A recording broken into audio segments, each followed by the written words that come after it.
Assalamualaikum. Masya Allah. Kabar hari ni? Sihat Sihat. Maksudnya bulan 6 ke bulan 9 dalam tempoh 3 bulan terus potong. Memang sakit lah.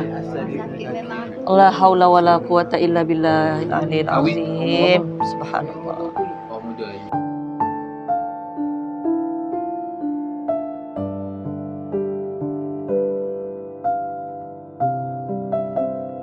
Kami di sini menumpanglah kekuatan Cik Amirul. Kami datang sini ni sebenarnya bukan kami yang bantu ni, tapi Cik Amirul bantu kami ni bagi semangat.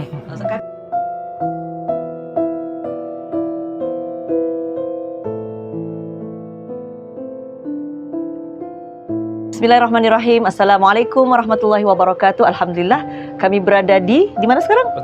Penggalan Cepa. Kita menziarahi Encik Amirul yang diuji dengan penyakit saraf sehingga akhirnya kaki beliau terpaksa dipotong sehingga ke paras paha sebanyak 3 kali dipotong ini sebanyak 3 kali.